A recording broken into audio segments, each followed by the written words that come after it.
Hey, good afternoon. My name is James Tahagian, Managing Director at Ramapo Wealth Advisors in Ramsey, New Jersey. And just thought after going through the worst week in more than 5 years, we should communicate and share our thoughts as to what's going on in the market. The day that has been known as Liberation Day, April 2nd, 2025, just this past Wednesday, we got an announcement from President Trump about the long anticipated tariffs that would be coming to much of the nations of the world that trade with the United States. And yesterday, the day after he made the announcements, after the market closed on April 2nd, was the worst day in the financial markets since March of 2020, which was when COVID shut down the economy and endured about a 33% correction in 6 weeks. Unfortunately, today, the next day was even worse than yesterday. So we've had a correction as defined by a 10% drawdown in the market just in the past 2 days. And we've now entered bear market territory for the broader market averages. There has been capitulation with virtually every sector selling off. Yesterday, you could find areas like healthcare and utilities holding up. But today, virtually everything was down. The volatility index, known as the VIX, closed at 45, more than 45, which is a 3 standard deviation type of an event, less than 1% of the time, less than one half of 1% of the time would you experience this type of correction. Really, anything over a 30 on the VIX is considered extreme. So we have achieved capitulation. There's a great deal of angst because the tariffs that were announced, although they were long anticipated, and President Trump spoke about this as a candidate, he also similarly employed tariffs in his first term. But what was not anticipated was the extent to which the tariffs would be rolled out. Much higher than expected. It was a 10% universal tariff on all U.S. imports. And I want to be clear here. These are starting, the first 10% tariffs are set to start tomorrow, April 5th. There were additional tariffs on more than 25 of the country's biggest trading partners, which are scheduled to start next Wednesday, April 9th. There were tariffs added to existing tariffs. An additional 34% was added to China on top of the previous 20% tariff level. 20% tariffs were assessed to the European Union, 24% to Japan, 26% on India, and much higher tariffs on parts of Southeast Asia, countries like Vietnam and Malaysia, which have become major sources of exports to the United States. The level of tariffs that would be realized if fully implemented, and I stress fully implemented because they have not even yet started. As I said, the first round will start tomorrow, and then the larger tariffs will be starting next Wednesday on the 9th. But if they were fully implemented, that would put our tariff rate at approximately 25%, which would be the highest level that the United States has had as a tariff rate, as you can see on the chart I'm sharing, since 1900. So in more than a century, we would be at a historically high rate. U.S. economy and much of the world has been going through a process of globalization, where manufacturing has left not only the United States, but much of the Western world, has gone to emerging economies, and in particular in Asia and South America and Mexico, where we have become more of a service economy and have benefited from lower costs by outsourcing much of those manufacturing jobs overseas. Now, there's concerns about national security, and that was how it was couched as the executive order that President Trump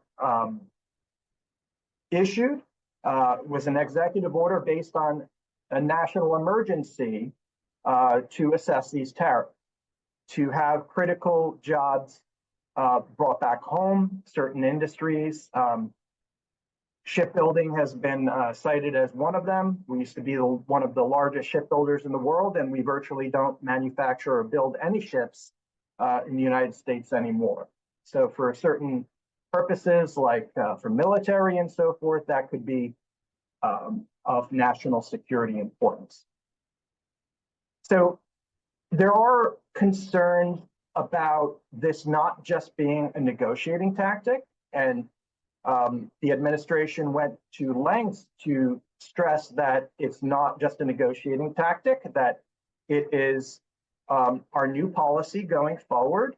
Yet later yesterday, President Trump did indicate that he would be willing to negotiate. So there was a little bit of a mixed message going on. The concern about these tariffs would be that they would have, in at least the short run, a major stagflationary effect, an economic impact of both raising prices and slowing down the economy. We expect and have already received retaliation. China announced today that they're going to increase their tariffs on U.S. exports to China. Today, JP Morgan came out and said that they expect the likelihood of a U.S. recession this year has increased to about 60%. Previously, they were at 40%, and just a few weeks ago, they were at 20% coming into the year. So these are unwelcome developments. That's why the market has sold off as much as it has. And they resulted by the stroke of the pen, right? The stroke of the executive order based on this national emergency. Likely to increase unemployment, slow economic growth, and could certainly have an inflationary impact. I did want to point out that the declines we've just experienced since the market peaked on February 17th, by the way, we were just at all-time highs less than 2 months ago. So this has been the 5th fastest correction in the market in 75 years. So it's been a very speedy decline. But I did want to point out that, declines are normal. When you invest in the equity markets, the market declines. On average, about 14% per year. And I'm sharing a slide here, which has your average annual decline since 1980. Now, last year, we had no decline because the market went pretty much straight up all year. And the year before that, it also went up all year. So we're coming off 2 incredibly strong, historically strong back-to-back years. S&P was up 23 and 24% for the past 2 years. And now we've experienced about a 20% drawdown, 10% just in the last 2 days. And that's really since the market peaked on February 17th. Since 1980, however, there have been 21 declines of 10% or more, defined as a correction, with the average annual drawdown of about 14%.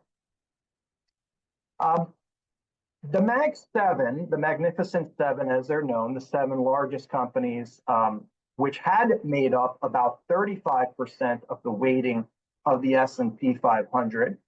And to put that in perspective, out of the 500 companies that make up the S&P 500, just the top 7 represented 35% of the market value of the entire S&P 500. Those stocks, which are NVIDIA, Apple, Alphabet, Microsoft, Meta, also known as Facebook, Amazon, and Tesla, are down much more significantly this year. Coming into today or yesterday, the S&P 493, if you will, the other components of the S&P 500, were actually about flat year to date. Now, I'm sure they're decidedly negative after the last couple of days, but it was really the Mag 7, which had run up so much and were quite expensive based on valuation, which have come down the most significantly in the past, really in the less than the last 2 months. Several of these Mag 7 stocks are down more than 25%, and in some cases, even more than 50%, or approaching 50%.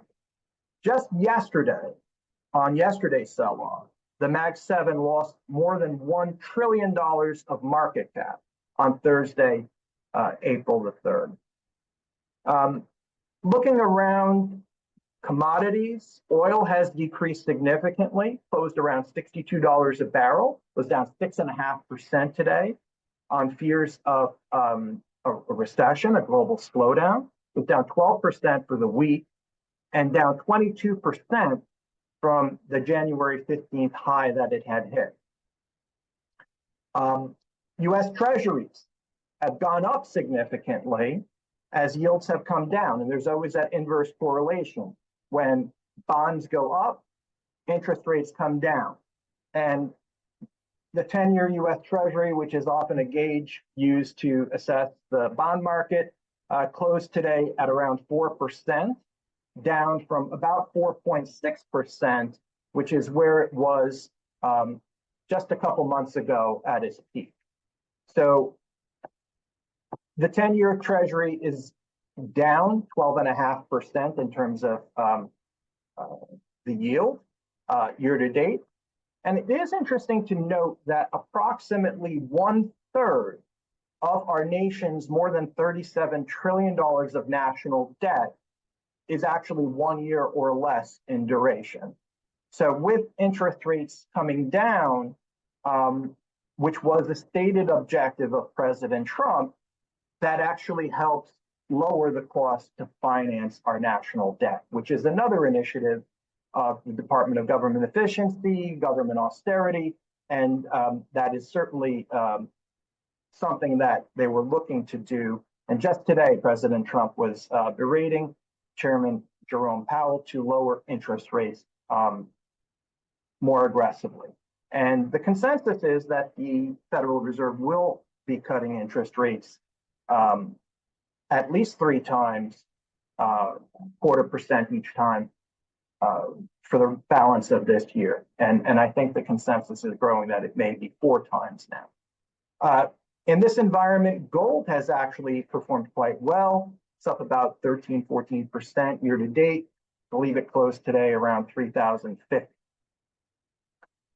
So wanted to point out inflation is likely to move higher. Tariffs are a tax on the consumer. Unemployment is likely to increase. We're currently at 4.1%. The jobs report that came out today for the month of March was actually better than expected, but obviously that's before the impact of any of these tariffs have taken place. We're likely to see GDP slow. Most economists are now ratcheting down their expectation. The dollar has been weaker. And I think as we look to the back half of this year, we should expect additional policy from the government to extend and perhaps even enhance the Tax Cuts and Jobs Act of 2017, which was set to sunset at the end of this year. So President Trump and his administration have expressed a desire to cut corporate tax rates even further to spur economic growth. And there's a wide consensus that they would likely increase the cap on state and local taxes from $10,000 currently to a much higher number for writing or being able to deduct your state and local income taxes if you itemize. Now, 90% of Americans do not itemize, but for those of us here in the New York, New Jersey area, our taxes on property taxes are significantly higher most often than $10,000. So that may increase the likelihood of taking advantage of that. So I think what we're experiencing here is not just a negotiation tactic, but I do believe there will be several negotiations going on this weekend and early next week. Perhaps several agreements will be reached even before these tariffs are implemented. Obviously, no one knows what will happen. And the one thing the market does hate most is uncertainty. And we have a lot of uncertainty right now. But I think it's most important to point out that it is most important to take a long-term perspective as you manage your portfolio. I mentioned that these are the worst declines the market has experienced since March of 2020, when COVID broke out. And I remember very clearly on March 23rd, 2020, when the market had bottomed. It was my sister's birthday, and I was speaking to her that day, and I remember just that sick feeling when the market was dropping by more than a third in a 6-week period of time, and there was so much uncertainty. But that proved to actually be an amazing buying opportunity. As we look back, the market bottomed at around 2,200, and despite the fact that we are, well off our highs, now down some 20%. The S&P 500 is now more than 2 times that level at around 5074. So we're looking at more than a doubling even after this major correction. I think it's important to take inventory of managing risk and trying to utilize tools and investments that are risk mitigated. I just got back from a seminar on structured investments, and I'm a bigger advocate than ever on these investments, as they are risk mitigated investments, which afford investors the opportunity to protect on the downside and yet at the same time still participate on the upside. Using buffered ETFs, RILAs, registered index linked annuities, option strategies like covered call writing could also be used. And then just also common asset allocation and diversification as a tool. Bonds have done pretty well this year. I mean, we're just a little bit, past the first quarter of the year, and bonds are up anywhere from 3% or more. Defensive stocks like utilities, staples, and healthcare have done quite well. And while we're looking to be defensive, I think there's also great opportunities that are being created out there.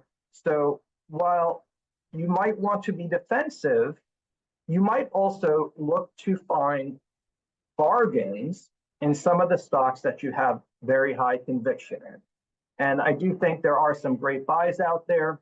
Opportunity to harvest losses. If you have losses in a taxable account, it's a good opportunity to maybe to sell Coke and buy Pepsi, just hypothetically, not those particular stocks, but to harvest the loss so that you could use that write-off against other gains that you might have.